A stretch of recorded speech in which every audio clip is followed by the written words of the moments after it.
right, let's see how many we get today. Be careful, we're not touching anything. If you don't know what I'm talking about, we got shut down Sunday. I was trying to show you guys a chassis, an accessory, and we got shut down 12 minutes in. But we're gonna see how many show up today. This is kind of a makeup. I don't typically do these during the week. They're almost always on Sunday, so I get it. People are at work, it's the middle of the week, but yeah, let's get to the comments. Let's see what we got going on here. Yeah, Mr. Rick Lore says don't touch anything. Yeah, that's a good idea. So we'll get into some gear stuff, some diminishing returns. Mostly your guys' question, but let's see who's in the chat. We got Mr. Jonathan Sylvester, Mr. Rick Lore, David Serpa, David Uberti, Rokit, Tim Rink, Joe Mertel, Ventress Marksman. What's up, brother?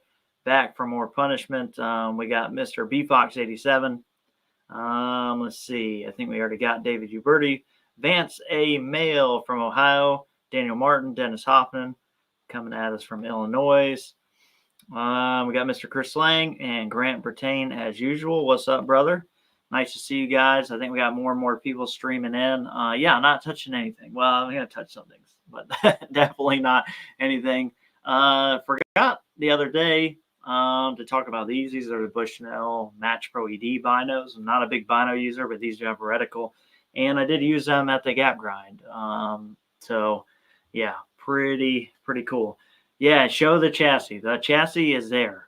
Like, let me do this. It's over there. That's the chassis. It's sitting up out of reach of me so that I can't get busted. So yeah, we're gonna see. We got 70 in. It was pretty good coming in, but yeah, like the last one, I had some gear stuff. Obviously had the Vision Pro chassis. We're not even gonna look at that today. A couple other little doodads, but really mostly wanted to field your guys' questions on precision rimfire stuff. The last big video I did, well, last two, I guess. So we did the diminishing returns. So this was a live stream intended to answer those questions if you had them specifically. It's probably drug out far enough now that that's no longer the real deal. And then I released the Arkin video. So the 7 to 35. Got a lot of questions about that. But yeah, we'll just see what happens. So we got Mr. Robson Connolly, Brian Merrill. Holy crap. Play silly games, get silly prizes from New Zealand. All one word. That's why I was struggling with that. Pop that up, see if you could do any better. Mr. Ted Griggs, what's up, brother, from Iowa? We got P.A. Bryant. What's up, man? And we got Dan Pope. Yeah, so I don't think we're going to have as many as we normally have in here because of the timing right now, where it looks like we're at about 71. We're probably going to get about 100 in here tonight. Typically, we tip the scales up there around 200 people on a Sunday, which is pretty good, but I wasn't expecting much being last minute and not the normal time. But got Mr. Dirt ATV, Stephen Lee, Kyle Buchanan. What's up, man? Yeah, doing good, man. Family's doing good. Youngest still in the hospital. Wife still staying there full time with her. She's just kind of getting some tests and stuff done. So still got that going on, but otherwise pretty good.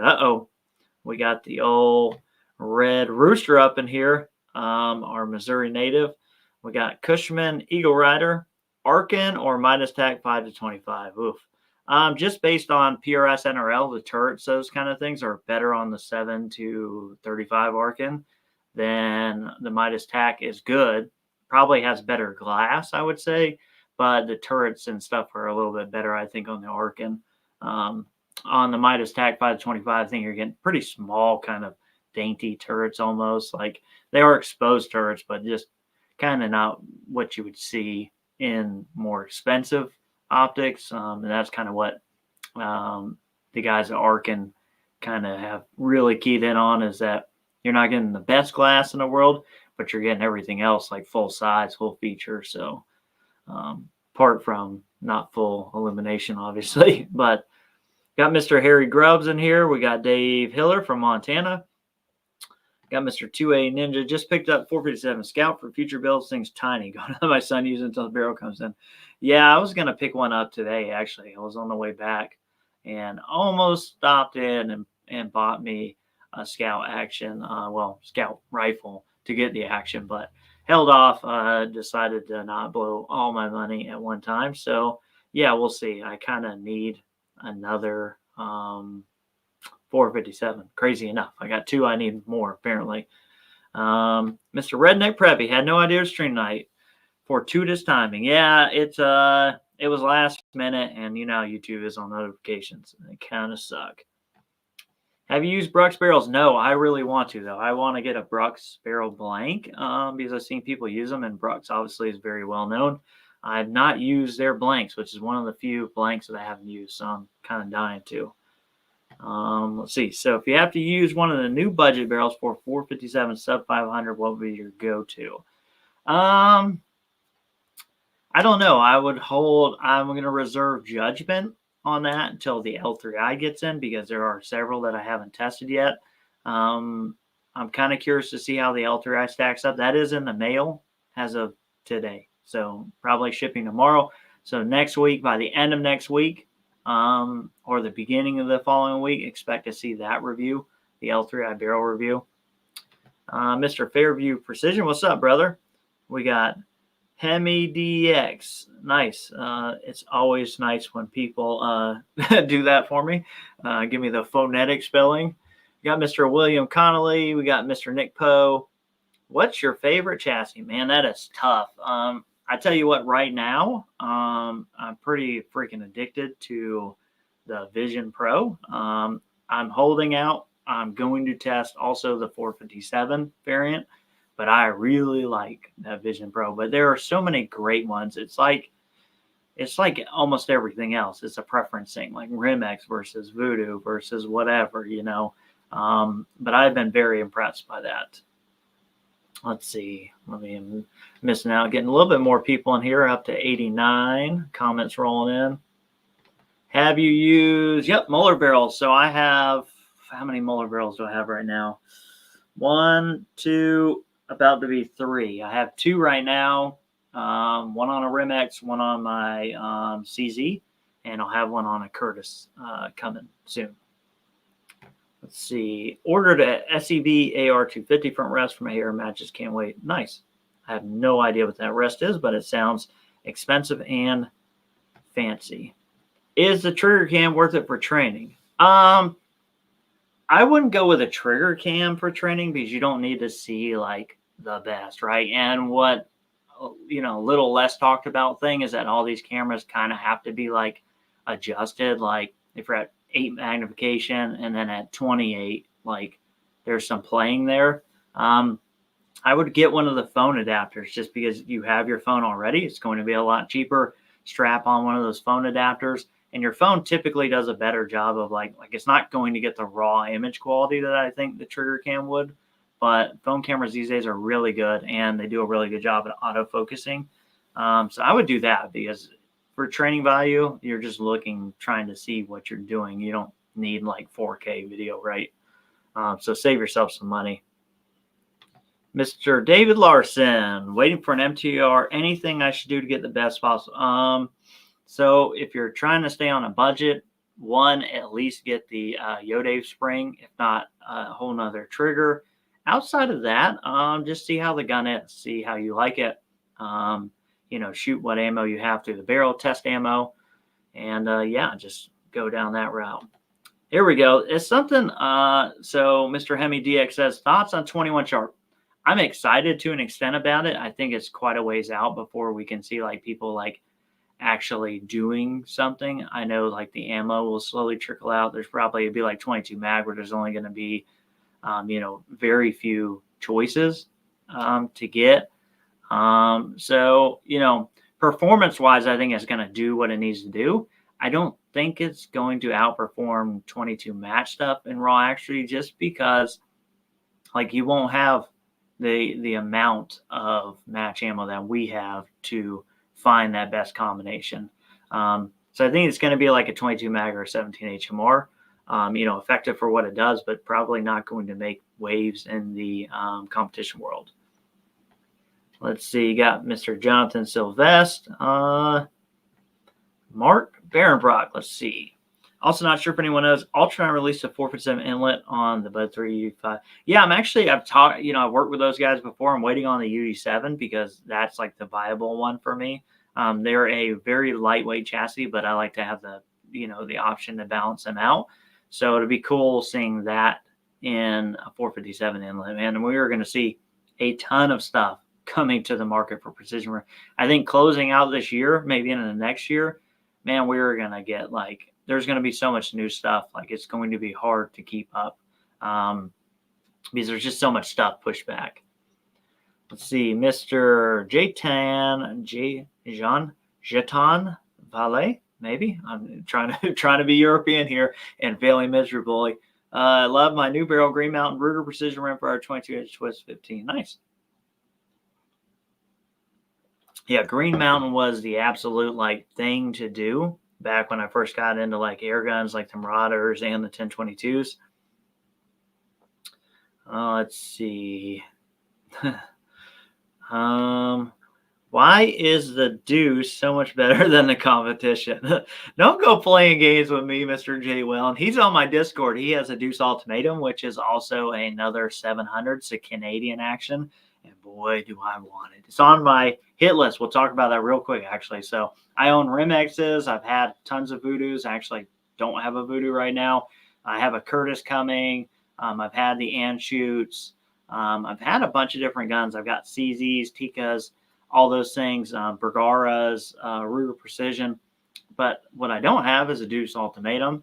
What I don't have is a Remington 40X converted over to be mag-fed. And what's another one on my hit list for something that I have to get? That may be it until new stuff comes out. But yeah, J1, it's my fault. I had the opportunity to get that from him, and it just wasn't going to work for me at the time. I wish it would have because I still want one. Let's see. You got Mr. Javi Universe Outdoors from Northwest Pennsylvania. Nice to have you, brother. Appreciate you. What height rings were you using on that Arkin scope? Let me look. They sent me the rings. They're their rings. One sec.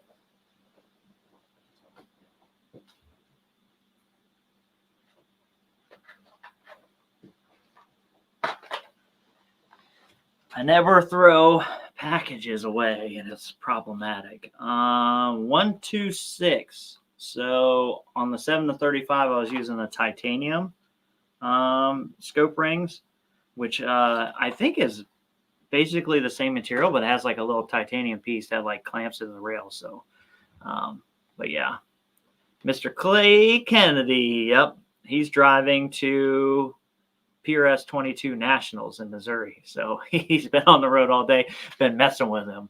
Let's see. Got Mr. Chris Gaither from Hickory, North Carolina. What's up, brother? I'll be there this weekend doing my National Guard stuff, my drill. How tough is it to compete as a left-hand shooter or right-hand bolt rifle? I know a lot of guys who do it fairly well. You could get a left-handed, but if you're used to shooting right-hand rifles, I don't think you'll have a problem if that's what you're trained up on. It's just familiarity. Do you take the cheek rest off your 4% MTR to use a bore guide for cleaning?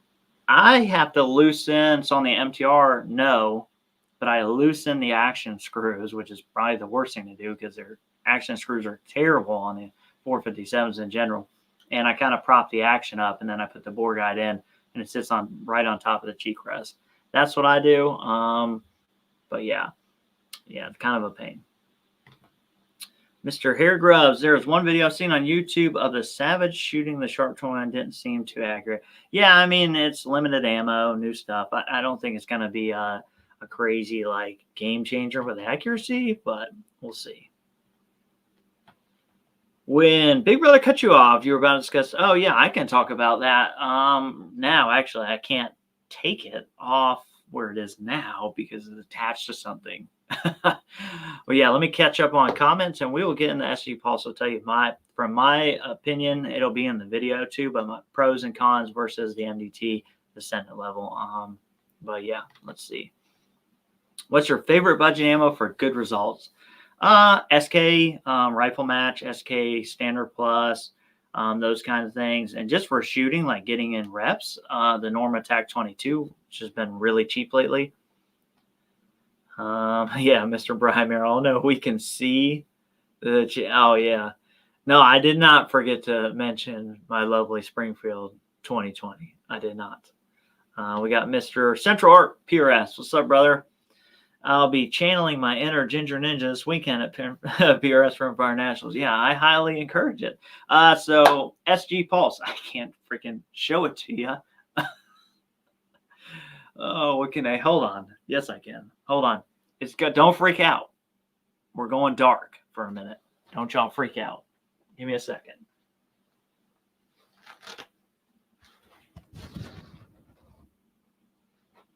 That's right. I'm still here. Y'all just can't you can't see what I'm doing. I'm fetching an SG Pulse.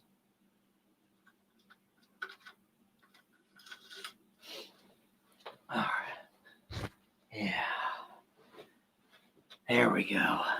Oh, camera did not like that. All right, let's see.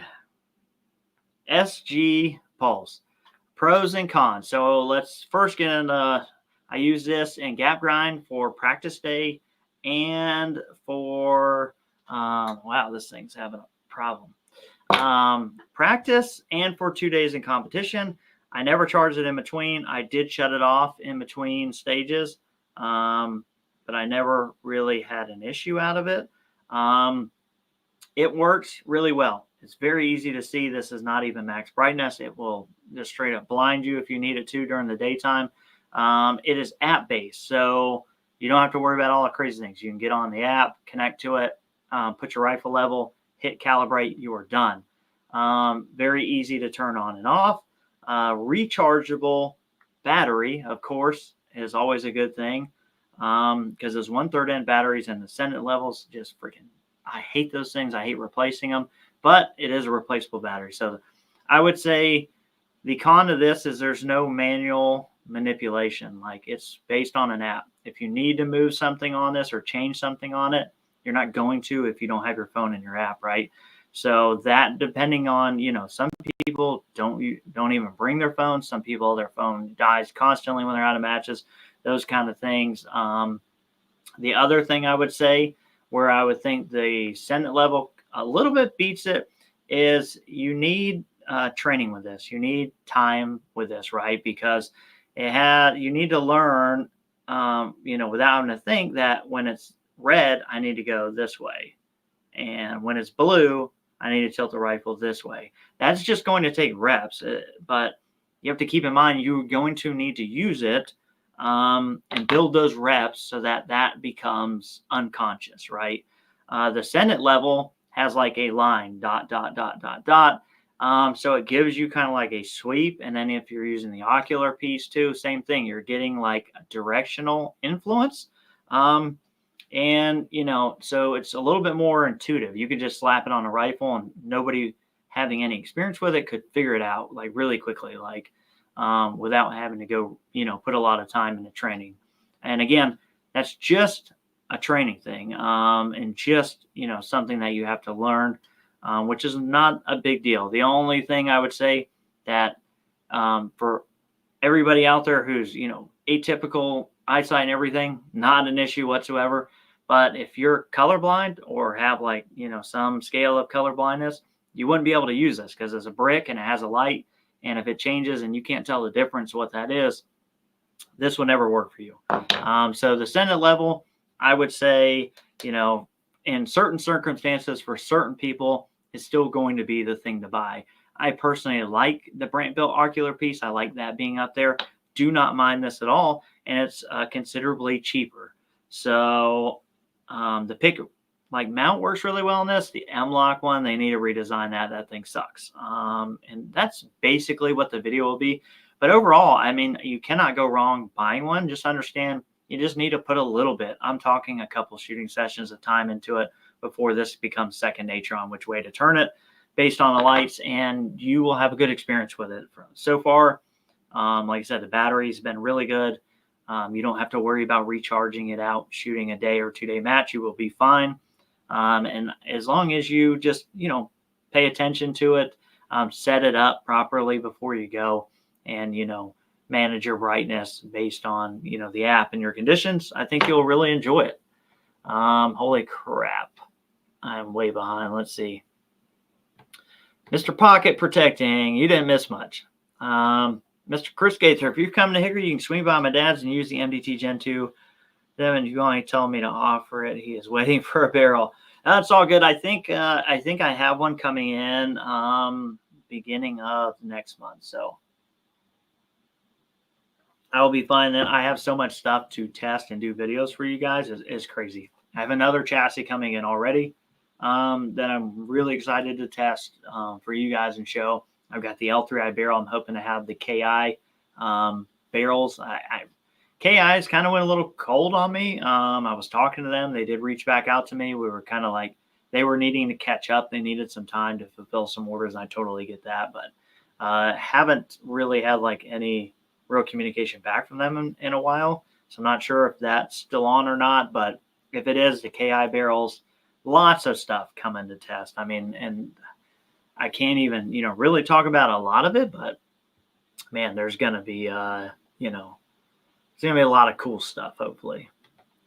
We live in a world where budget ammo SK rifle match. Yeah, well, budget is, objective, like that's, that to me, budget is SK, right? Because I shoot $16, $15 box ammo most of the time. If you shoot like SK rifle match as your match ammo, then obviously, your budget ammo is going to be under that. But yeah, ATF has checked in. Oh, Mr. Red Rooster. Got to look at the new March 5-42 Gen 2 with the Brandon Rudd Reticle Expo. Hands down, best scope I've been behind. Yeah, also hands down, probably the most freaking expensive scope you've been behind. Those things are pricey. I mean, that's like Zico Tangent Theta money. I got excited about those. I was like, man, these look really cool. And then I saw the price tag and I was like, never in my life will I own such a thing as a $4,000 scope. At least I don't think so. Mr. Just started. Love my Pulse so far. I like the issues they have with the app interface. The app crashing was fixed after reaching out to them. Yeah, they think they're going to be really supportive of all their app stuff, especially since it's all, intertwined, with their timer and stuff. Uh-oh. Kalash Man NC. That's my buddy. Best get to shaving. You got drill. Man, it's freaking Thursday. I ain't shaving until Saturday morning, which is going to suck. I'm going to lose the beard. That's going to suck. MTT is going to have real issues with the Pulse. I don't know. I honestly don't think so. I mean, are they going to lose some of their market share to it? Yeah, right. They will. Do they currently sell out of Senate levels? Yeah. So I don't think that they're all of a sudden not going to be able to sell them because there's people who are going to specifically use them because you can use the brand built ocular stuff or just certain features about it that they're going to want. The SG Pulse is going to take a big chunk, but I really think they're going to take a big chunk in a market that's waiting on back order stuff. So I don't think it's going to necessarily hurt those guys. Did I miss any makeup tips? No, not yet. If you can see this mug, even in 720p, there's makeup does not help this. It does not get better. It just gets worse. Blue is right. Red is left. Green means go. Yeah, that's true. Red, go right. What I told myself. Yeah, it just takes a few reps. I mean, it's nitpicky stuff, right? Which is great because you have to nitpick stuff about this, which automatically means it's good. There's no major things. It's very nitpicky stuff, very, very inconsequential, very specific use case things that I don't think that would be why someone would that this would be something that they would get, but very, very narrow a field of people that won't get it. Mr. Vernon. Yeah, hope all is going well for you and yours. Doing the 2-day Appleseed this weekend with my 3 youngest. Nice. Where are you doing it at? We actually have the original home range of Appleseed, very close to me.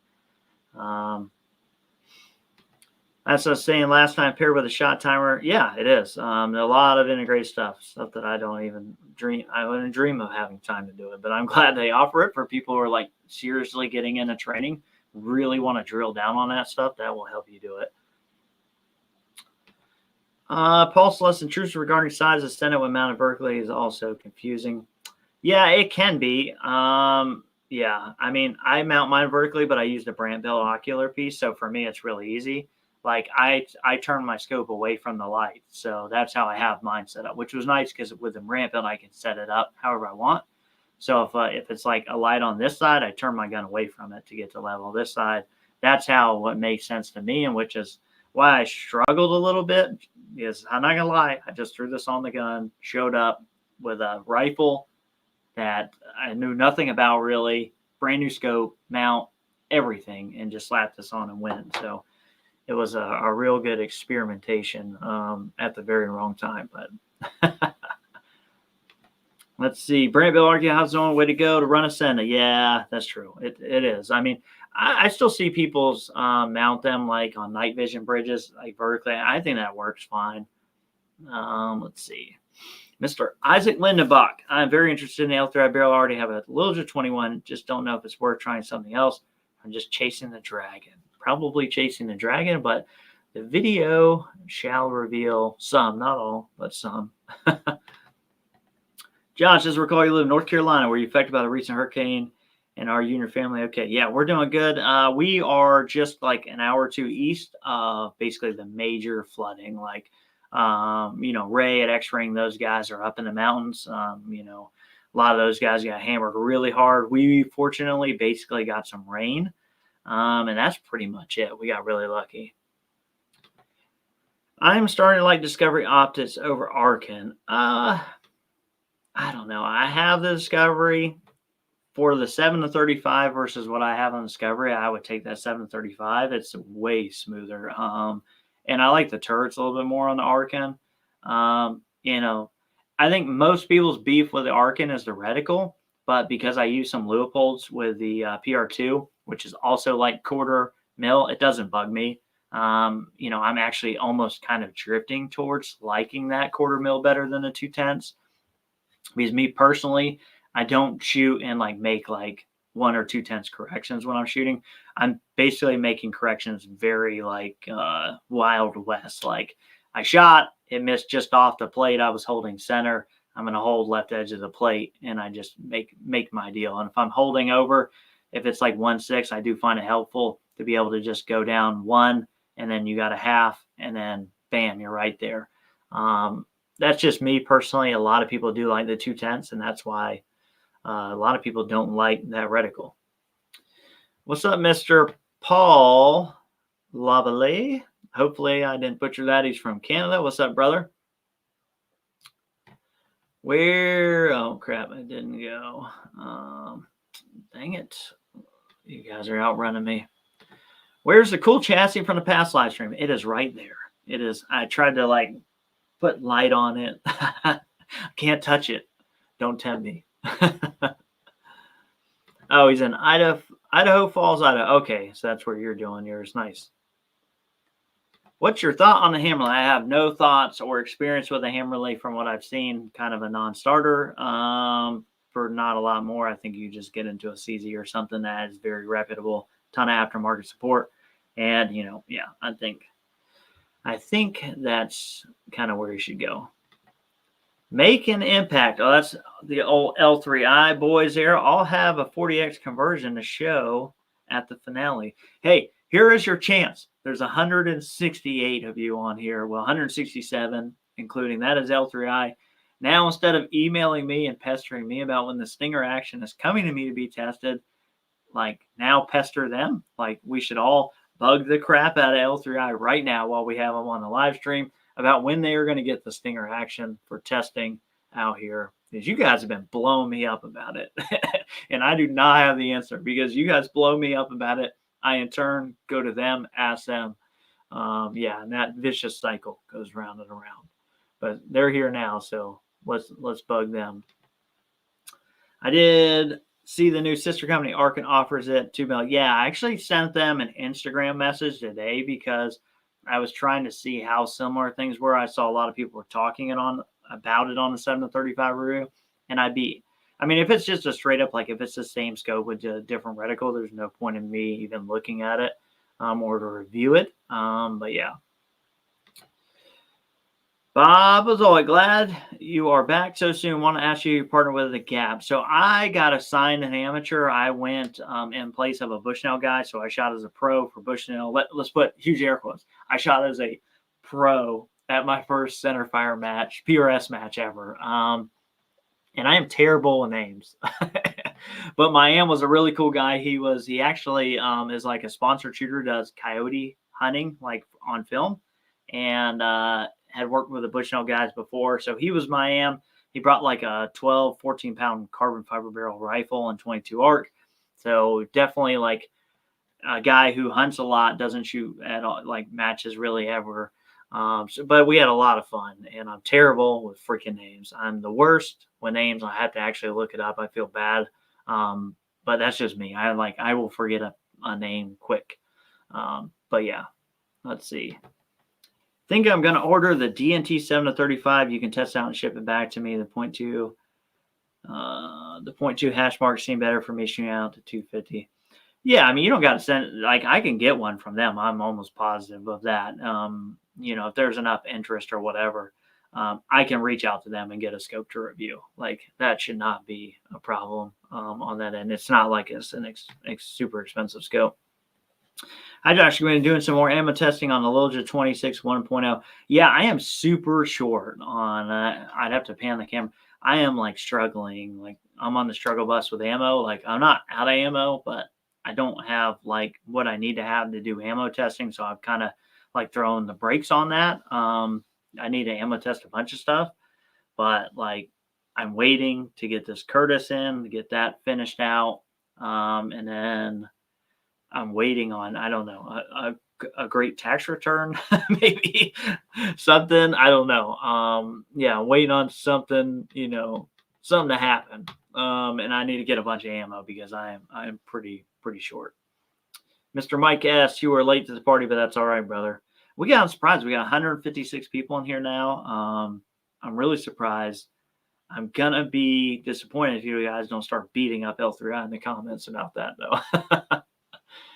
Let's see. For the money, those Citron SVAC scopes take some beating if you ever tried one. I have not tried them. I just never had the opportunity.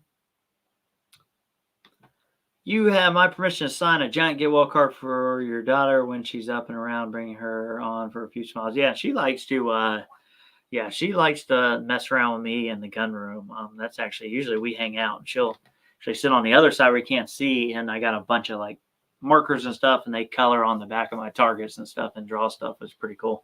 They like to hang out. There's a bug in here. I'm gonna get them. Let's see. I recently got the new MDT ACC Premier Gen 2 with CZ4 724-inch IBI 14. Great chash so far. Bounced freely, but I'll need a couple spacers for length pull. Yeah, I would be curious. This is one thing I don't like. They fixed like a lot of the original Premier issues. Like the Premier itself had some issues, right? They fixed a lot of that, but then they made the forend shorter, and I was just like, like I don't think they know that almost everybody in like the CZ game, like really serious, like building competition rigs, like they were shooting like 22 to 26-inch barrels. Like, and I hate the look of a short forend with a 24-inch barrel. So curious to see when I get it myself and throw it together. Mr. Obsidian Flow, do you think Mark 4 HD edge out tracked? No, glass-wise, no. I'd say they're pretty dang even. And, I mean, you're really just going to be like, do you want to spend a little extra money and go to the track and get that 5-time magnification or that little over 5, that 4.5 to 30 versus the Mark 4 is going to be 4 times. You're saving a little bit of money. It would be hard. I would have to really look through both and nitpick them. But, yeah, just right offhand from using both quite a bit, I don't really like when I go to the one or the other. I don't like go, ooh, man, I missed that one. They're very comparable to me. Said, yes, I'm waiting for Stinger. Yeah, aren't we all? Let's see. I'm building 450 MTR to going to put a Delta Striker 4-30 MDT 30 MOE scope barrel, MDT double bolt bipod. No advice for any other upgrades. Going to be using the standard barrel and trigger. Not really. I mean, you're pretty much getting everything. Let's see. Yeah, scope, 30 MOE reel, the MDT. I don't know. I mean, you're probably going to want a chassis at some point. You're going to want something. I mean, if you're getting the SkyPod double pull, you're spending big money on a bipod. So that to me tells me you must either be like want to be competitive at PRS or NRL, or more. I don't know. But I would assume if you're spending that kind of money on a bipod, you probably want to also go ahead and grab a chassis. That's probably all I would say. Let's see.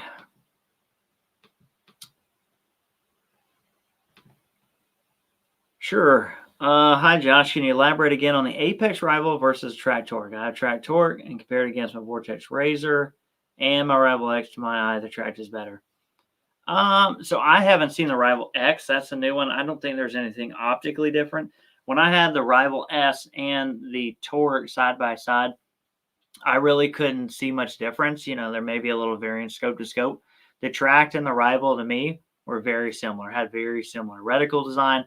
I liked everything. The only real benefit I saw to going to the Rival, the Apex Rival, was if you wanted the lower profile turrets with, like just that style of turret. But that's really it. Like the Track was not behind the Apex in, glass clarity. And if you're in the States, the Rival is going to cost you more. It's like going to get unproportionate, right? Like $1,600 for the Track Torque, like almost $2,000 for the Rival. But back in Canada, you can flip flop that because that's Canadian scope being imported. So in Canada, the Rival is going to be less money than the Track. So it's like more like a regional thing. But being in the U.S., I don't see why you would buy the Rival over that, unless you just really wanted that turret. Now they do have the more typical low profile turrets that some people are not going to like the Track taller turrets, and that may steer them in the Rival. But my personal experience was the glass clarity was pretty much even for me. I didn't see anything. Mr. Bob Azzoli, I have not seen any videos from Midwest Long Range. Everything okay with Chris? Yeah, he's just been super busy, work, family. Yeah, he has not been making videos. What's your thoughts on the CZ457 MDT ACC MTR rifle? I think it's like $1,800. I think it's probably a good option if you're not wanting to tinker with something. Like if you just want to get something and not have to mess with it, it's probably a pretty good deal because you're talking at least $1,000 for a chassis, and then you're basically paying $800 for the barreled action for the rest of it. But I would think for most of us, if you're going to do things to it, if you're going to put aftermarket barrel on it, those kind of things, just get the cheapest one you can find and start building off that action. So yeah, I can't wait to see the new Stinger hit the market and see how it is set up compared to the Rimx or Voodoo. Easy change barrels like Rimx or custom like Voodoo. Yeah, I'm not sure on that. I mean, it's basically a 40X, so it is a 40X basic conversion. Let's see. Mr. Porkbelly, Josh, when shooting for bench, do you load the bipod? No, I don't load it. I never load a bipod, actually. Right, wrong, or indifferent, I don't load into them. Because when I shoot my rifle off a bag, I'm not loading into the bag. So the bipod, I treat it just like it's on a bag. I'm just in the gun enough to control it, but not trying to be like really like muscling it. So essentially, I guess you could call it free recoiling. Mr. Isaac Lindenbach, L3X, send me a barrel to test offline or just get one from Go Big Tactical. You must be in Canada, sir, if you're talking about Go Big Tactical. Let's see. Mr. Vernon Armstrong, forgot to add, he hired a professional engineer to get my Tika T1X mag over the finish line. ETA's late winter, early spring. Nice. Good to see that. My T25 Torx bit fit loose in my action screws on my CZ447. Is that common? It is very common for factory action screws to wear out very fast. And that may be why. What is your opinion on B14R aftermarket barrel versus B14R heavy, or just spend the extra money and get into Rimfire video? I mean, I think the reason to go with the B14R is you can get into like a factory gun and not spend a ton of money. I think if you're going to go B14R and then get a custom barrel and all these other things, like you might as well look at the Voodoo or Rimex, right? Like, because you're almost there. And the B14R action, like I like Bergara, it's a hell of a good deal at $1,000 to get the complete rifle. But that action will not like ever feel as good as a Voodoo or Rimpex. It's just not going to happen. So you could end up down the rabbit hole and not, and then be kind of mad or not totally happy with it, when the action isn't as good as the other two.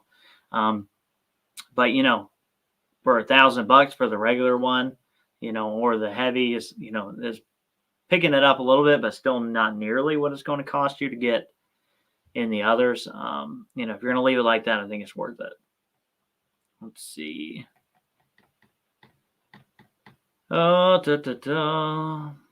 Mr. Lawson Gaither, how's it going, Josh? Great time. L3 to bring their action to market with what Voodoo did. Yeah, I mean, I'm hoping they can bring it.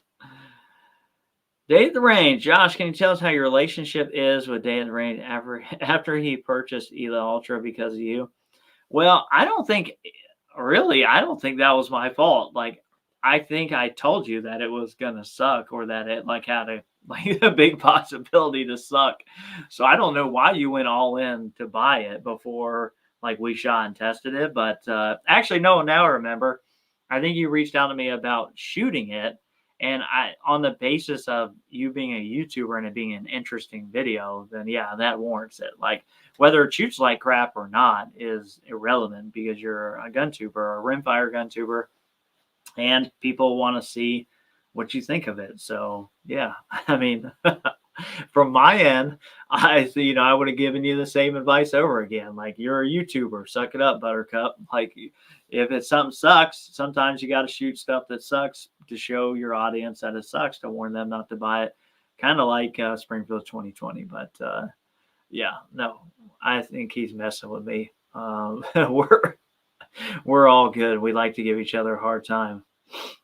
Mr. Jim McCaffrey's in the house, and practical. Do I go CZ447 or Tika T1X? 457, just because there's so much more aftermarket availability. Yeah, I mean, the Tika T1X stuff crosses with Tika T3 stuff, but it's just nowhere near as abundant as CZ stuff. Let's see. Mr. Mike McAllister says, hello all. Man, I am trying to keep up.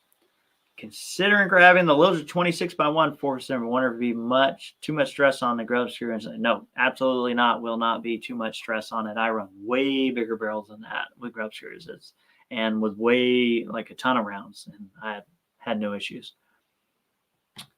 Mr. Juan Rojos, have you seen or used the Vision Chats for 457? I have seen it. I'm going to use it beginning-ish. No, probably Wednesday, middle of the week, next week. I should have it. I will be reviewing it. I'll be getting out as soon as I can to you guys. I think if it's anything like the Pro, it's gonna be really good. I mean, it's a little different because it's like the more modular one. Pick your forend length, and then you can change out the center sections actually. So it's more modular. It's not just just based on just a Remington 700. So that's cool. Yeah, hold on one sec. Getting stuff from the wife. Want to make sure everything was good there. She just has been watching, apparently. They're going to bed. All right. I got my 3 L3I Stinger mags. I love them. Yeah, man. I've been real happy with mine. Josh, Mr. FM says, with all the advancements in rimfire shooting, is there one place you think manufacturers should focus on? Ammo. Would a freaking U.S. ammo company, if you're watching this, freaking CCI or whoever you are, would you get off your freaking butt and make U.S. made match grade ammo that doesn't suck? like we wouldn't all buy you out. Like, I mean, I know there's no shortage of like ammo, but like the guns and stuff, like we freaking, we're good. Like we are outperforming the ammo, I think, in every aspect of rimfire shooting. As far as what we can do with the guns, right? Like we need more ammo. Like that's what we need. And it'd be nice if a U.S. manufacturer would freaking step up and do something worth a dang. Um, that would be nice. Mr. J. Polly, appreciate you, brother. Trying to, man. Well, learned very early on in YouTube that it is really hard to be like dishonest, right? Like, um, because you're shooting videos, their legacy videos are up. People are just watching them. You're getting questions all the time. I get questions from videos I shot 2 years ago. And if you're not honest, like it's going to be a real hard road. But I do appreciate you. Would the CZ457 varmint be a good entry in the bolt gun? Yes, it would. A lot of people love the varmint. A lot of people start with that. It's not going to kill you. Super upgradable. The stock is definitely good enough. Throw an arc rail on it if you want. I mean, is that going to be the gun in that format that you end up using for competition if you get in that road? No, like you will upgrade it, change most of it out, but it is a very nice gun to start with. And, the stocks are always nice. Yeah, it's a good one. The Gray Ops bottom cushions don't fit it. Tech from Gray Ops sent me a video on how they fit it. I am missing something. Bottom cushions. I think you're talking about the L3i Stinger mag, but I'm not sure what you're talking about with bottom cushions. But yeah, fill me in. Let's see, Mr. S or Mrs. SD, not sure. Just got my first rimfire at 457. What are the must upgrades for a beginner? If you're a beginner, like this is your first rimfire, nothing. Go get ammunition, shoot it, build your skills. Good trigger pull, repeatability, being comfortable behind the gun, all those things. There is zero benefit to you trading anything out at this point if you're not like super experienced shooter. And as you get more experience to trigger, you'll definitely see a benefit there. And then like stock, chassis, those kind of things, a barrel, all help. But yeah, right out the gate, I would not change anything. 457 Pro Varmint, 50 MOA rail, EP 525 medium. Yeah, consider the fact that the 457 rails are tall anyway, and then yeah, medium will be fine. You will be fine with a medium. Have you seen the NDR aluminum 15 round AIC powder magazine ready to hit the US? I have. I have got one coming to test. I didn't even know they freaking had one. They just like hit me up by email and they were like, surprise sucker. We're making a 15 round magazine and you're a chump if you don't test it. So, I couldn't let that. They actually didn't say any of that. I made that all up. But yeah, I got one on the way to test. NDR, the 15 round mag they make for the, for the CZ is a banger. It's a great one. It's too freaking long. Won't work in the ACC. But I love it. I mean, it is great. I expect this will be the same too. So we shall see. Let's see. What do you think the best buy as far as the Anschutz guns go, as far as Diminishing? You were asking the raw. I had one Anschutz. I did not have a great experience. I don't think, I think you're in diminishing return land if you're in the Anschutz, right? And I'm not knocking Anschutz, but I think what you're buying is a better produced CZ at that point, right? So you're not really getting anything. You're getting the name, you're getting a smoother action, those kind of things. Sure, some refinement. So I think you're already in the diminishing returns part of it if you're looking at it. But I don't know enough about the line to say more than that. I'm ready for Lapoon RWS being stock. Yeah, you in line there. Thanks. Just wondering because I've had one for 8 months and would have sent it to you for review. No, I appreciate it, brother. Yeah, but honestly, we've had this conversation before, probably on other live streams. You may not have been there. But the channel is the channel. It is this machine. It is this beast.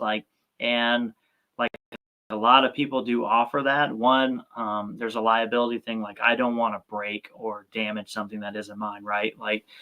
So I'm less likely to test it as hard as I would if somebody brought it. Like if it's an EP5 or whatever, and Arkin sends it to me, if I question its reliability, I'll beat the crap out of it to make sure it is. Like I can't do that like to your scope, or I wouldn't. So, and it's not a lot of cost for those companies. So yeah, it's always better when they send it in. Because like I said, if I get somebody else stuff in, I'm gonna baby it. And I probably shouldn't be babying it if I'm gonna review it, and do something realistic. Let's see. Mr. Day at the range agrees with bringing federal gold medal match. Yeah, I mean, they need to do something. One of the U.S. manufacturers needs to do something crazy. Let's see. Just getting back into this and finally have a club to shoot past 100. When you lot test, how many do you normally buy from a lot to test? If you have one gun, you can buy a box. Just be real selective. So I'll take like some old ammo, like say if it's Ely, I'll take some old Ely. I'll foul the barrel in, and then I'll grab all my lots, set them out, and I'll shoot, like 10 shots, like a 10-shot group or whatever at 50, or 2 5-shot groups, whatever you're going to do. Then I'll take that, I'll look at those, and I'll see which ones, suck, which ones make the cut. Whatever makes the cut, usually I push it out to 100 or 150, and I'll put it on the chronograph, and I'll kind of just do that. But I can do that with one box. You're getting 50 rounds. And usually the stuff that sucks, you'll end up with like more than half a box. So that becomes great ammo to like foul in barrels with later. We're going to do it the next time. Any cheater tool other than to get a pick to get the damn C-spring back on a 4 trying to get a thing around. Kenny's new stuff. Yeah. So, you're talking about, on a 457 bolt. Well, the 457 bolt, yeah, get a pick, or I get a little tiny screwdriver. Let me show you what I use.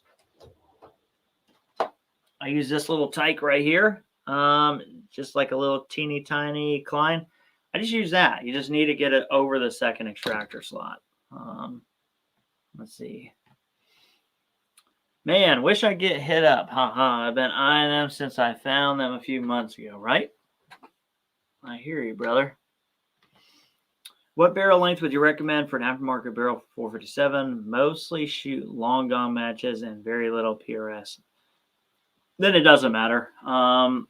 It does in a sense, but not appreciably. Whatever. Like I wouldn't bend over backwards to find a 24-inch because you don't care about balance. You're going to be shooting off a bench. So yeah, I would just 20 to 24 inches, whatever you find. I mean, you're going to be more worried about, the ammo, the SD and ES and those kind of things. You can see better ES out of longer barrels. So maybe like the 1 inch or 0.9 24 would be a good good solution to that, because you don't need to really worry about balance, which is good. Long range or 10x. Well, that's going to be up to your rifle on the B14R. It's like there's nobody who can tell you like one or the other. I mean, it's going to be up to your rifle. Best 457 magazines. That's probably the L3I 13 rounder and the NDR 15 rounder. Probably the best magazines I've used. Let's see. Yes, I bent 2 dental picks tools, getting my insurance on a CZ bolt, shooting it tomorrow. Yeah, it can be rough, man. You guys think that's rough? You should do one on the Rimx mod that Kenny does. It's CZ, extractors and stuff, but that's like similar or same C clip, but now it's on like a bigger bolt. Like you can't even get to it. Like it's wild. It's a little. You shouldn't need to replace it, but I made myself a little tool to do it. Lilja 26-inch versus Widden Criterion 20. I mean, the Lilja is like the Widden, the Criterion barrel is like a budget barrel. Like mine did perform pretty well. The Lilja I think is going to just outblank it, right? Like it's not even who's cutting it or whatever. It's just I think the Lilja blank is a more premium blank, and that's why it's more money. So I would say the Lilja versus the Criterion for sure. I need to get up with them. I think they do a Bart line too. I need to test that, man. You guys reminded me about that on this. Actually, I need to write myself a little note to not forget to get the BART line to test. Let's see. Have you tried the Desert 457 extractors? No, I haven't yet. I'm supposed to. I need to get with Kenny about that. But yeah, um, I I've never really needed to do like live round extraction. Like my extractors have held up very well. But for those of you that do, it could be a very good option. Oh, the answer. It's a soft cushion that protects the magazine base plate from damage because of a drop. Oh, man, yeah, I mean, those things are beasts, dude. Like, I don't think, like, I don't think you could hurt the base pad. I think the base pad's going to hurt whatever it lands on. Those are some chunky magazines. That thing is beast. But I see what you're saying. Kind of not letting it get scratched all to crap, getting all sorts of notifications.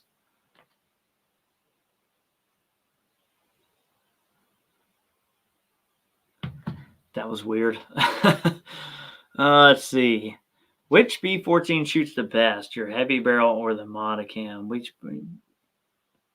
I mean the Modicam custom was, like it. Yeah, that's gonna outshoot the heavy. I mean the heavy's still a factory. Like it's got better, balance, those kind of things. But the Modicam custom was a full-on custom Krieger barrel blank. I mean it's very premium blank done by like one of the top 3 gunsmiths in the game, so not even a question. Mr. Brian Swing, looking in again an ARA competition and recommends for factory class. A lot of guys are shooting the B14Rs in factory class. A lot of guys are. I think a lot of them are getting some bolt gun work and some other things. I don't know how legal that is, but seeing a lot more B14Rs. I think all CZs qualify for it, like all CZ 447, so that's going to be very popular in ARA as well. Finally got my horrendous ejection fixed in my Rimex by getting a new spring for the tensioner that Art Wright came out with. Nice. Is there a new? So you're talking like on the pusher side, I guess, the spring. You have to fill me in a little bit more. Any advice on front bags? Weight brand. Yeah, Armageddon Gear medium heavy fill. That is the only front bag you will ever need for shooting off props, those kind of things. Now, if you're talking like off of a bench, I have no idea. But for like an all-purpose like shooting bag, the Armageddon Gear, like Game Changers medium with a heavy fill is like, it's it. Like it's it. Anyone other than Wooden Opera 10X test bricks? They have been out forever. No, I don't think so because that's kind of just like an Ely thing. I would be testing team and match too if I were you, like for sure. Based on my experience with it, like I've always found team and match is shot as good as like 10X slot because there's less 10X slots to test, so and it's more expensive, but. Ready to get my Loja 21 Cerakoted. Where should I send? I have no idea. We have Weapon Works has a huge Cerakote shop close to me. Huge Cerakote shop. Yeah, the rounds were barely flying out. It came out with a lot stronger tensioner spring, and it seems to have fixed it. Nice. Yeah, I don't think I've had really any problems with that with mine. I don't. Maybe though. Maybe I just never even noticed it. I do not have a 22 ballistic chart to get out to 300 yards. I can pretty much tell you. Let me see how good. My memory is not going to be great for 300. But 100, 1.8, 150, 4 mils, 200, somewhere around 5.5, 6 mils, I would say. 6 mils at probably at 200. 300, if memory serves, 11 or 12 mils. Those are like pretty rough estimates, but should get you out there. But I just kind of like, I got my Kestrel and then I kind of my home range stuff. I pretty much memorized those for dope. But yeah, I've had some teams shoot better than 10X lately. Yeah, I had too. I mean, team 10X match, kind of all the same thing, just based on how they get sorted out after being shot out of their test barrel. So those things can definitely happen. We're still at 153. Questions are trickling out, and nobody gave L3I any crap about not getting a stinger action. That's okay. Because, I mean, I'm actually like okay with it taking a while. I'd rather like them show up right and then get one. But man, you guys have been blowing me up. Those stinger barrels. It's been absolutely nuts. What do I have here? Let's see. A little show and tell. We did get to some of this stuff. I've had several of the Haas and Shield stuff. And had several of their ammo boxes. This one I like. They got a new one. This one has like detents, so it like clicks. It has a little transfer tray, and it locks up tight. I mean, this thing is like tight. Like it is. No matter what it's doing in your bag, it's not going to open up. Get the little transfer tray. So if you like carrying around like 100 rounds in something, this thing is actually pretty cool. It's got the little window cut so you can see. I test pretty much a bunch of Haas and Shield stuff. I used to hate 3D printed stuff, like any polymer stuff. I used to really, really hate it. Now I've like kind of turned the corner on it. I start to appreciate it in some places even where, you know, as Rimfire guys, we're always fighting that weight balance thing. So I've kind of grown. I still don't like it for everything.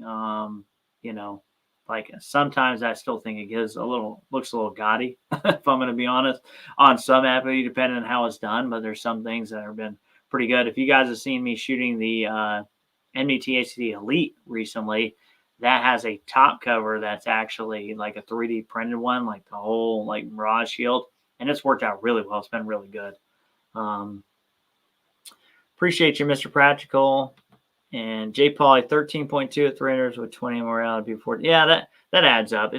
I was kind of guessing on the 300 yard. It's been a little bit since I like shot enough just consistently at 300. Remember that. Typically when I go to a match, it's going to be like 310, 320. I'm going to look it up. So I'd give L3I grief, but I don't have the money to buy one. Yeah, well, that's probably fair. Love all my Haas and Shields products from their extensions, most cabinets. Yeah, I use a lot of their stuff. Got a lot of their, you know, just bag riders and all that stuff.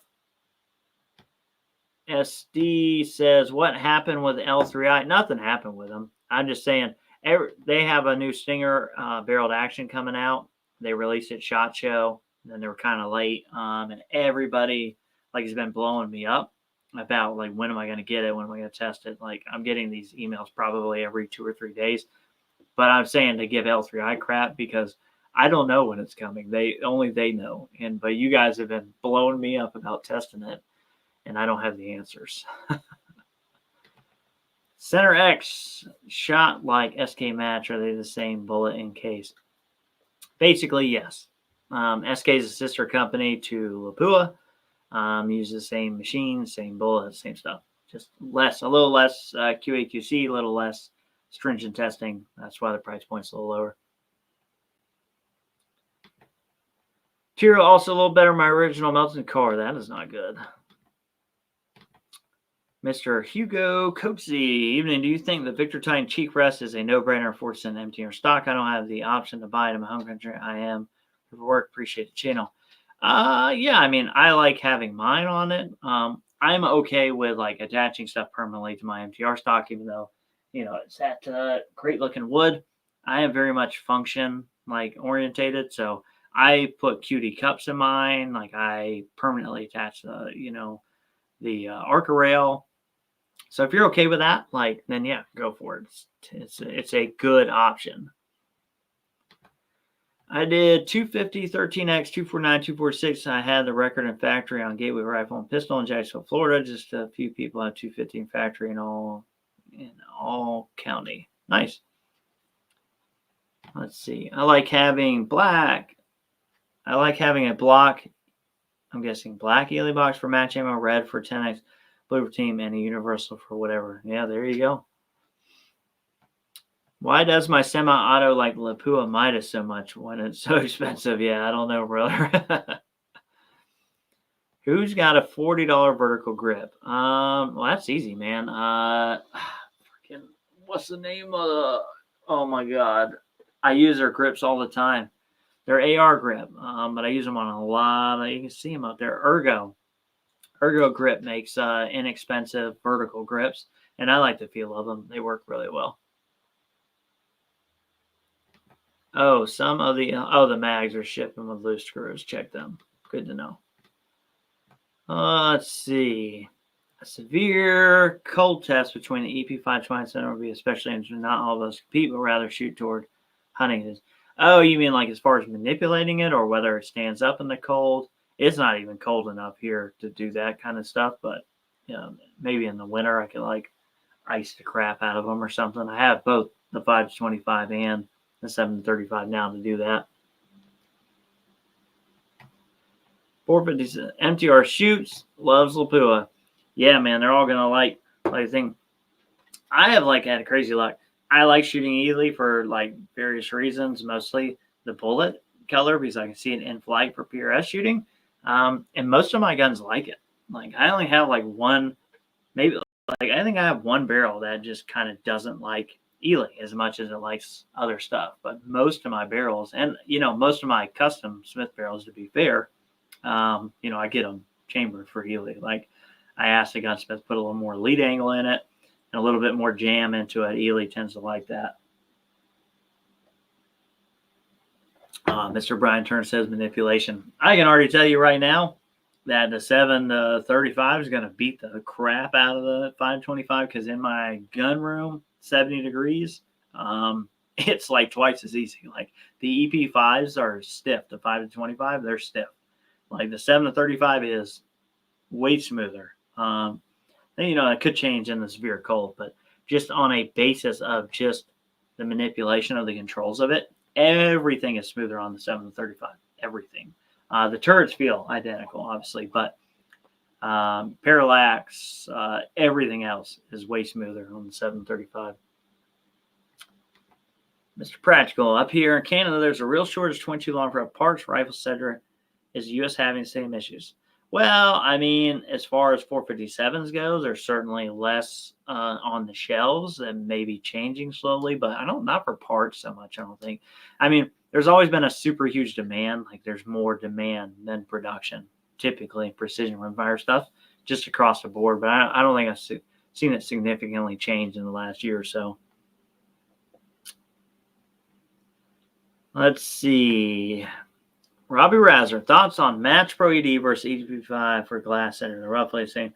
I think the Match Pro ED probably edges it out just slightly on glass, and the reticle's probably going to be more liked, by more people. But yeah, I mean, the Match Pro ED is a really good scope, and if they're about the same price, you couldn't go wrong with either. But I do think that the Match Pro ED probably slightly outclasses it just a little bit, and you're gonna get what I think most people would consider the better reticle in the Match Pro ED. So, yeah, I mean, I don't think you could go wrong with either. I do think that the new 7-35, the controls on it are smoother than the Match Pro ED. But yeah. Do I like PCP airgun? Yeah, I have a bunch of PCP airguns. Actually, I have one I need to review too. I need to get off my butt and call and get it set up and tested. And I like them. Rimfire pretty much takes over all my time though. I have so much Rimfire stuff going on that it's hard to go back. But I do enjoy the PCP airguns. What do I have now? I have the Panthera. I have Dynamic. I have an M3. I have a Raw, and I have one of the synthetic DRSs. But yeah, there that guy is. Eagle Eye shooting. They were talking about your extractors. If I had tested them yet, I said I haven't yet, but I needed to get with you and probably get a set or whatever. But yeah, welcome. BC0, going back to discussion a few minutes ago, are people experiencing issues with 4-position extractors that they're swapping them out with their holders? Or is it from wear? Factory has been fine here. Yeah, I don't think people are wearing them out per se. I think some people have problems. It's a production gun, production crap happens. People I think probably more often not people freaking misplace them or, do whatever. But yeah, I think it's, that people are looking for a little bit more, like, especially when you go to a pre-fit barrel, something with a lot of jam, the factory CZ extractors can't extract a live round. So that's why, Kenny did his deal. That's why people are looking at that to get that live extraction. It's not going to happen on factory CZ extractors, especially on aftermarket barrel with a lot of jam, tighter chamber, that kind of deal. Let's see. Had my at one out last night. I have a wobble zone bigger than a target again. Hey, that can happen, man. Josh, you'd likely have some weight with Arkin if you reach out and request a more refined reticle. They listen to someone regarding magnification. Yeah, I don't know that they would listen to me, bro. They have like a crap ton of huge YouTubers, like for affiliates and those kind of things. Like I think I am like not somebody they even care much about, honestly. Like I don't know. I mean, maybe they do. I mean, I think they need to offer another reticle for sure. Eagle Eye just had a bunch made up. Factory may work, but with match-rated chambers, they are more common than found on the straddling round. Yep, exactly right. EDM machine extractor are going to be better than stamped metal. Yeah, that's right. Yeah, anything, like EDM is going to be just better. And I mean, in fairness to 457, parts hold up really well for what they are for a production gun. Like those things like are money, but there's reasons for everything. Let's see. Mike S. He's asking, what is your screw tightness? Mike S. Do you accept 457 actions for your tender administrations? Materials expensive. I'm looking at anything to reduce cost for us and have it nitride. Nice. Yeah. Materials freaking crazy high. Crazy high. Damn. Mike hit him with a Newton meters, man. I haven't seen somebody talk about Newton meters in a while. I had to look at my freaking torque range. Hold on. Do I even have Newton meters on here? Oh, yeah, Newton meters. He said I'm going to be the nice guy, and I'm going to find out what the heck that is. 4 Newton meters is 34 inch-pounds. That's a lot. Especially if you have an at one or something without pillars, that's a lot. I would knock that down a little bit. But yeah, I think that's a lot on, I would test at like 25 inch-pounds, 30 inch-pounds. If you're not having problems, all good, but I think that's kind of the top end of it. Let's see, suggestions for semi-auto 22 for comps. We have a few speed comps rounds in NUSA. If you're talking speed, then you need reliability, right? I don't think the kids are really great shooting guns, but probably not the most, reliable. They have a super tight chamber, all that kind of thing. You'd probably be better off with like an AR-22, honestly, for speed, like where you don't need precision. Unless you need precision, then you're going to kind of want to veer back towards that. Let's see.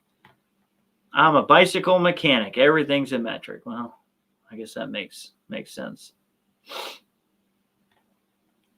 And yeah, Kenny is, I'm sure, up to his freaking teeth in work. Currently, until I get shop help. Hopefully, my oldest son. There you go. Mike S. Oh, you're running a KRG Bravo. Okay, that makes more sense. Yeah, because you got the aluminum mini chassis. As I were, then I will shut up now about that's probably totally fine. All right.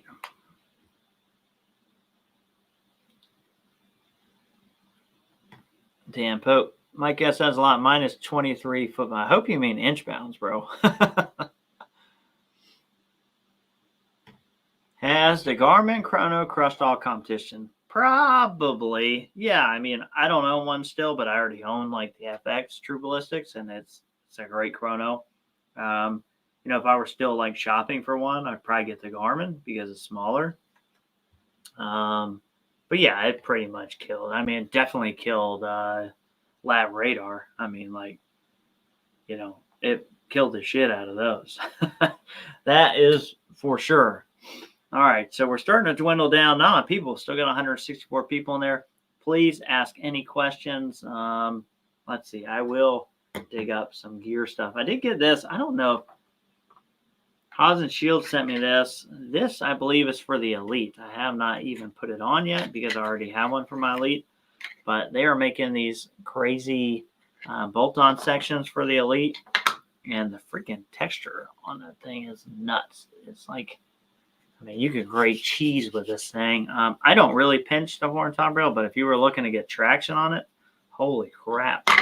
And of course, it's going to be 3D printed, so it's not going to add a ton of weight. What else can I do for show and tell? I have all sorts of things here that I haven't shown you guys. I always forget to bring them. Let's see. Yeah, Caldwell does have one out. I saw that one on Gavin's channel, Ultimate Reloader. I wasn't that impressed. I'm just being honest with you. Like, I was not impressed. The screen size seemed, they got like a LCD this big and a screen this big. Seemed kind of dumb. And I, never going to get a Caldwell sponsorship after this, but like the Caldwell stuff just, I don't know, just doesn't seem like it's as good as it could be. Like, just across the board. And I'm not talking junk. They hit a price point, but I think that Chrono from Caldwell is like pretty pricey. And it didn't look to warrant the price. Let's see. They are awesome. Bought some blends for my Gem 2 Premiere. Burn it down, Barney. What's up, brother? Hope you're doing good, man, out there. Hope you and the family's good. Hope everything, hope you guys fared out pretty well with everything that went on, man. Let's see.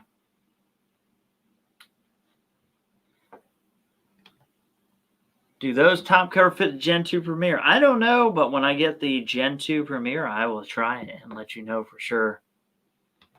Caldwell looks like Heartbeat Monitor from Call of Duty. Yeah, it kind of does, I guess so. Let's see. You ever shoot in Canada? I do not. And he's right, 3-inch screen. Pretty wild. 8-inch LCD, 3-inch screen. Mr. Ben B. Talk to Justin at GCP. Looking forward to the Vision Pro chassis review. Yeah, I'm excited about the review video. I'm excited you guys get to see it. Pretty cool, like small Norwegian company.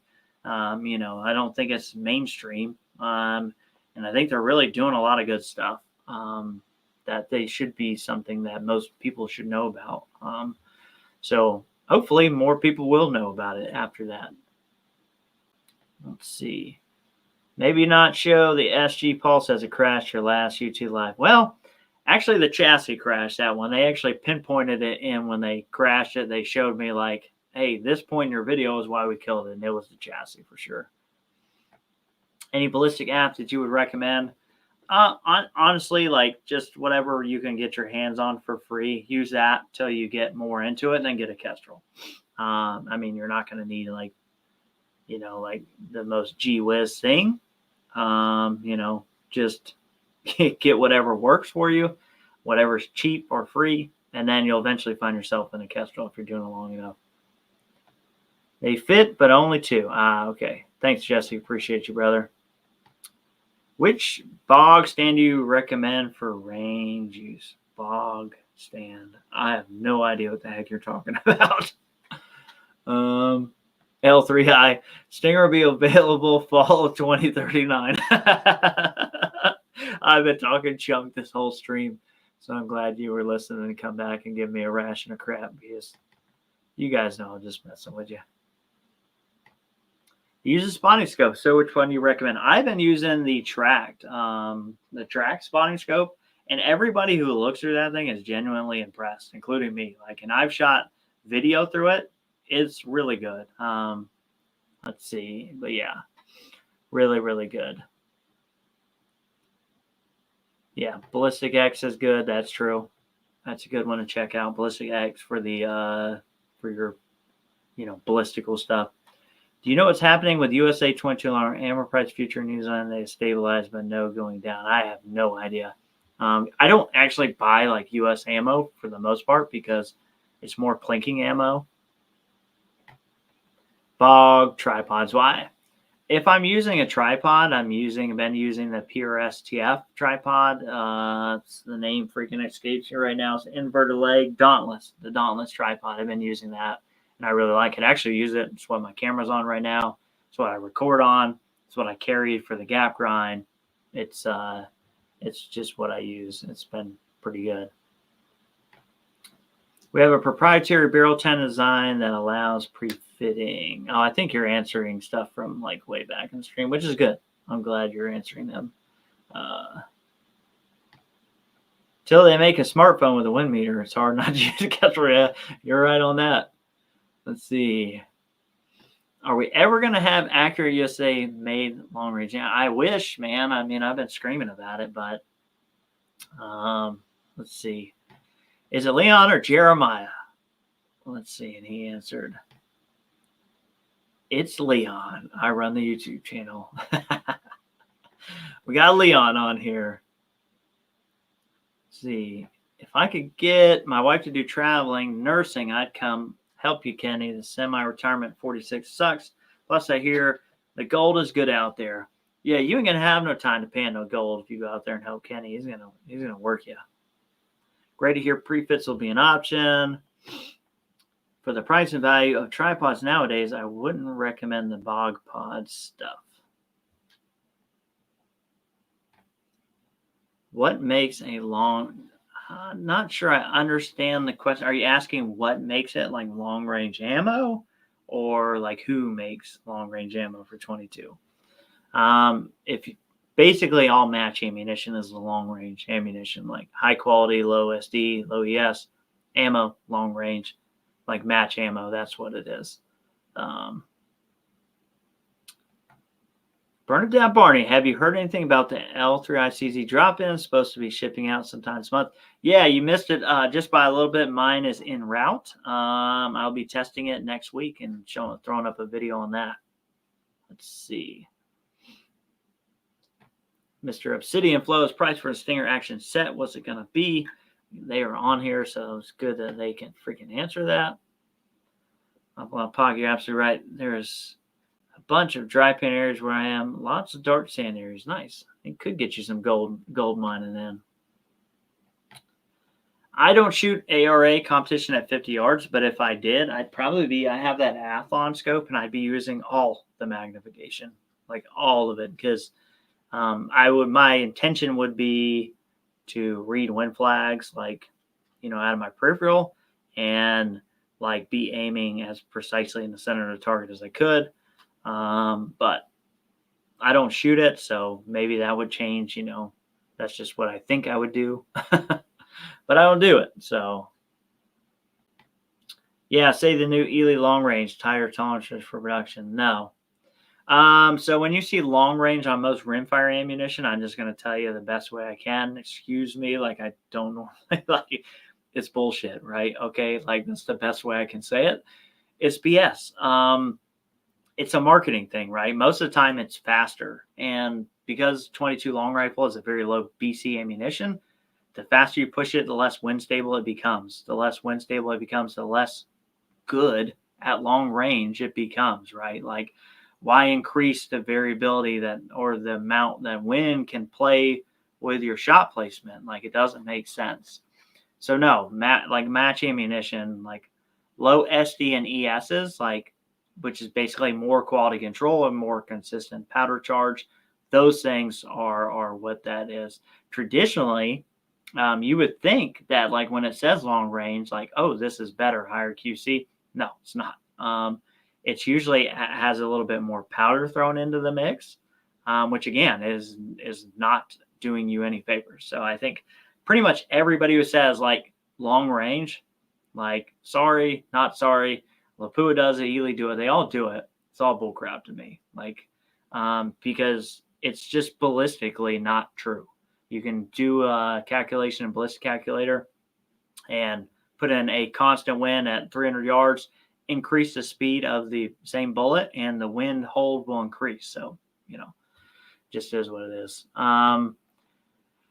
Did you stake the ejector under P14R? I did. I staked the crap out of it. Actually, no. Well, on the new one, the heavy, no, I did not. I haven't touched it. Haven't messed with it, and it's worked fine. My other one, yeah, I staked the crap out of it. Nope. Ely upset a lot of folks not catching that production run issue. That was horrible. Yes, it was. Ely ultra long range. Horrible. Oh, that's why Ely's actually most of the time Ely is faster than Lapua.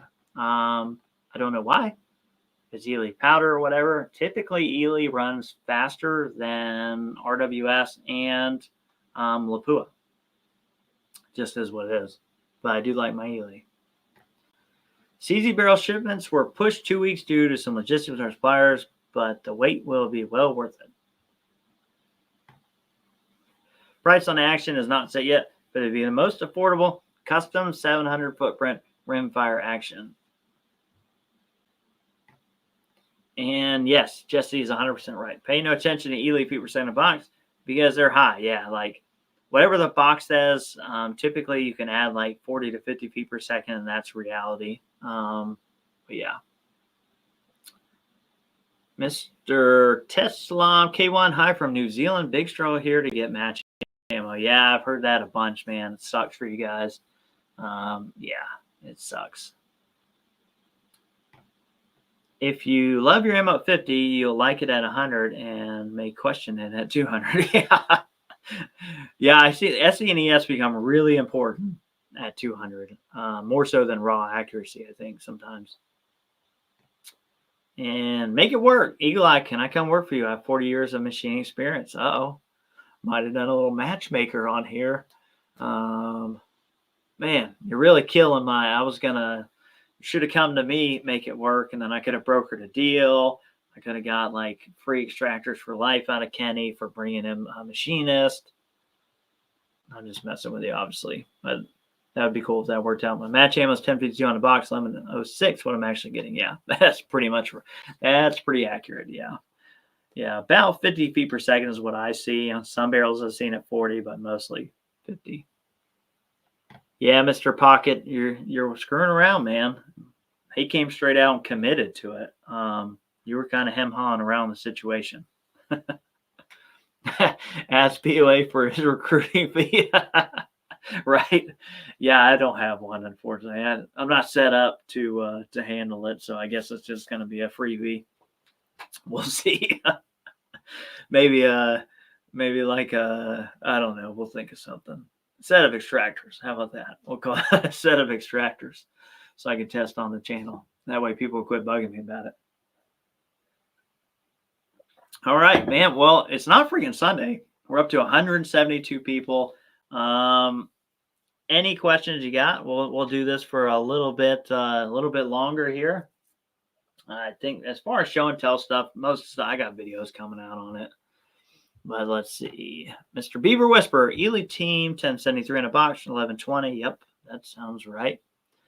Mr. Big Timber Lodge, the sexiest rimfire and gun tuber out there, maybe. It's a tough battle between you and Joe. I'm going to give it to you, though, on being the sexiest. Me and Elijah, I think, are probably dragging, and Kenny. I'm gonna loop you in there with me, Kenny. Me, you, and Elijah. I think we're the kind of the ugly ducklings. I mean, it just is what it is. Let's see. Will I shoot better if my KYL is sitting in water? I don't know. It don't hurt.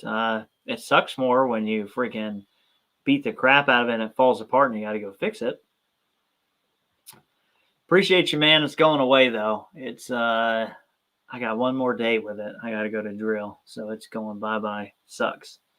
It's like this every month, though. I grow it out for a month, it comes in solid, gets to be where I want it, then it's gone. Let's see.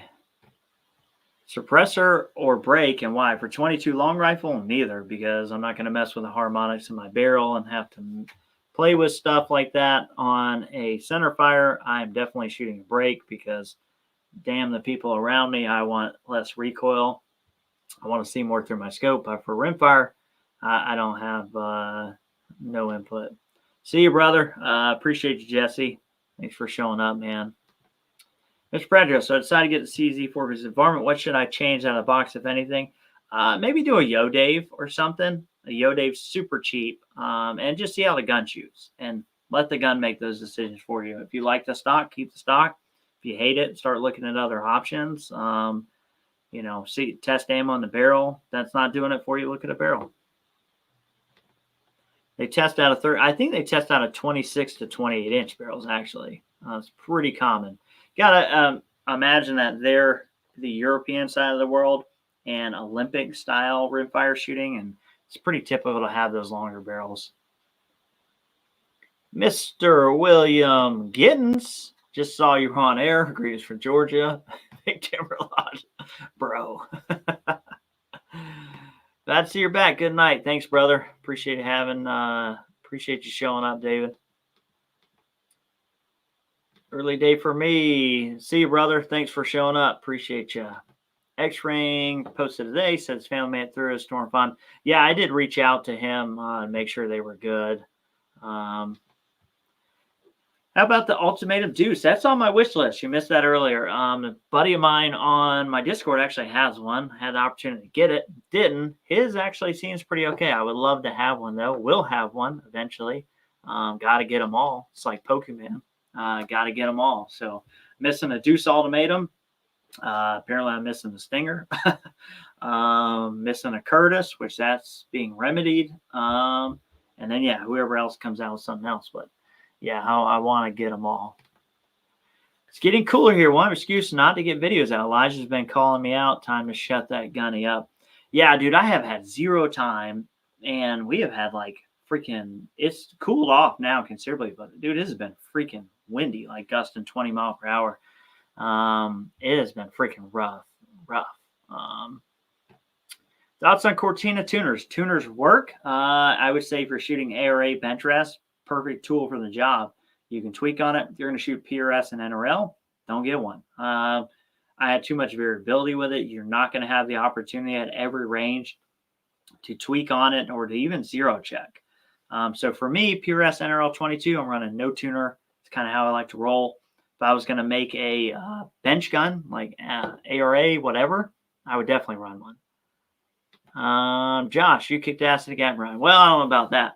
I was happy. I shot 75% of the winning pro. I was shooting pro, unfortunately, at my first PRS centerfire match. So learned a lot of hard lessons, but it was okay. I had fun. I learned a lot.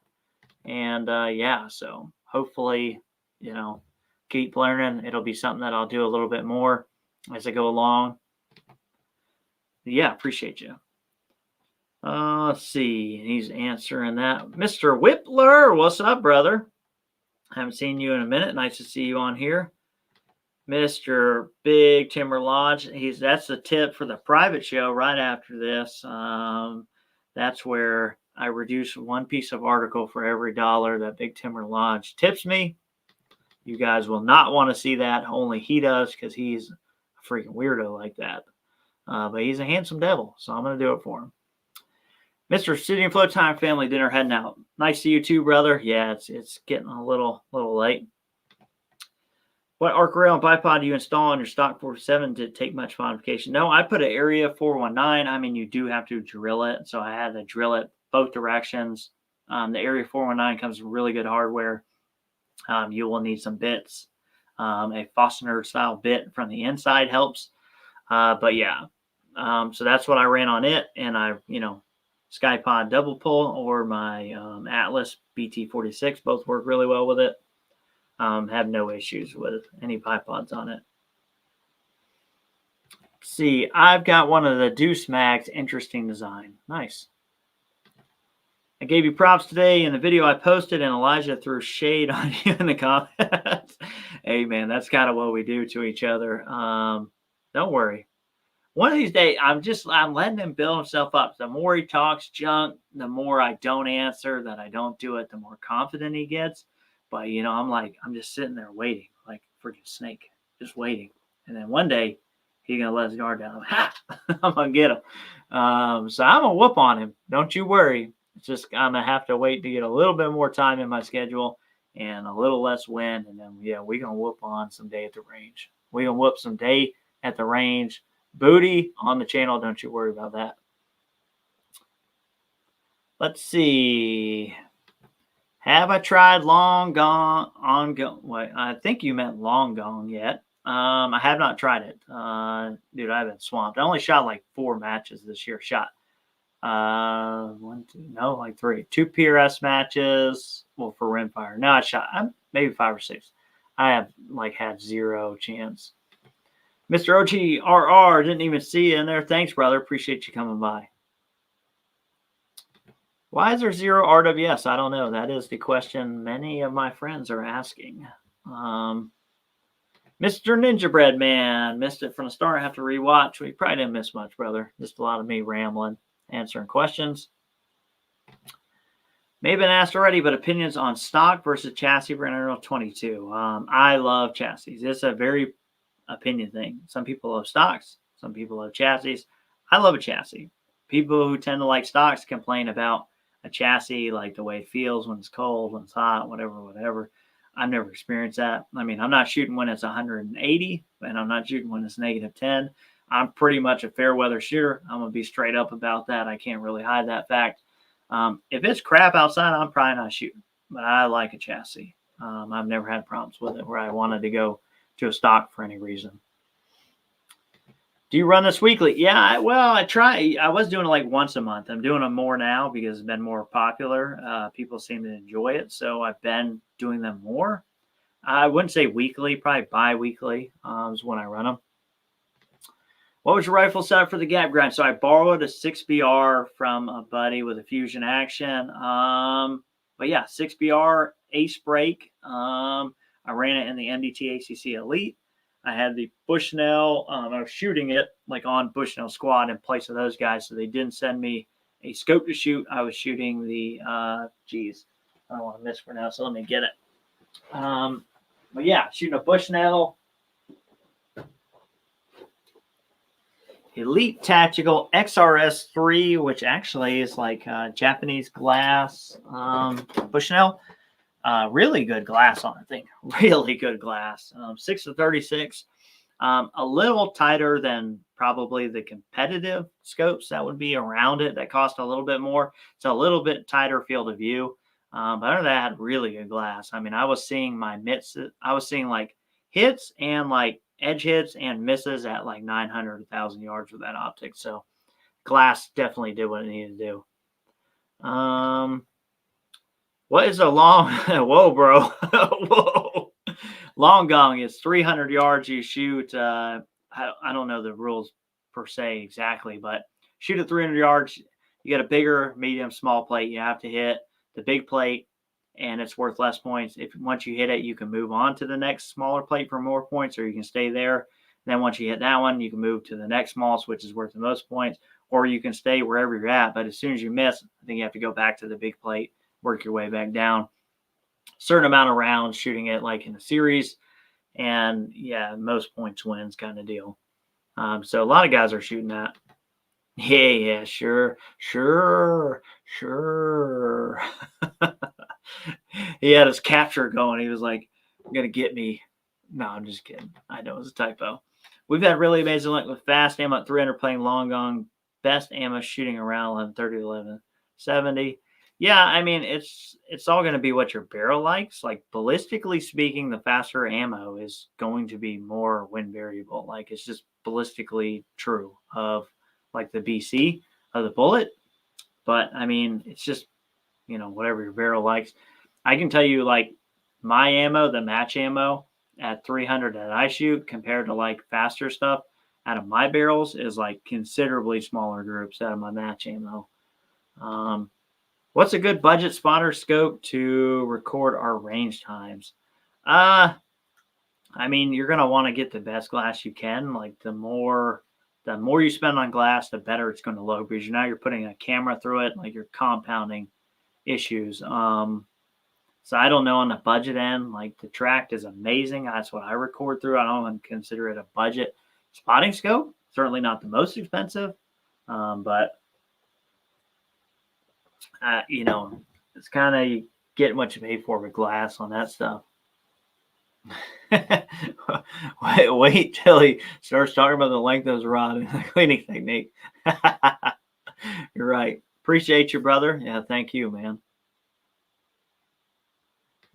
That's old school KYL TWL, it sounds like, for long gone. Yeah, I mean it's a cool game. Like, I wouldn't mind playing it. I think I would prefer to go shoot an NRL or PRS match um versus that, because I think, like, I don't know, you're probably not it's probably the same amount of sitting around considering how match flow is, but yeah, I mean, it's all bench stuff, and I'm not like, I know you guys see me shoot off the bench a lot on videos. That's the only time I really shoot like off the bench. I do not like shooting off the bench. I really rather be on a prop shooting something like that. Let's see. My supplier ordered a large amount of RWS direct from Europe. When a shipment arrived, this Ely order was filled with only one case of RWS. Wow, that's weird. Yeah. That sucks. I have no idea what's going on with RWS. I know a lot of people that I know that shoot it personally, R50, and RWS ammo is freaking really good. I mean, R50 is really good crap. Their special match is really good, but yeah, I mean, I don't know what's been up with it. They've been non-existent. Let's see. I think that's in reference to the spotter. I don't even remember what the tracked runs. I mean, I would spend. It depends on what you're trying to do. If you're just trying to see it for yourself, spend a couple $100 and be done with it. If you're trying to put it on YouTube and you want production quality, things like that, then yeah, I would at least spend $600-700 on glass to film through. But yeah. Well, gents, it is getting close to 9:40 here. I've got kids to make sure that they made it to bed. I appreciate all you guys showing up for this. I'm surprised at the amount of people we had come on a random day. I think it's Thursday. 160 people at present, and some of you dropped off. Like I said, it's always surprising to me when you guys show up in force like this.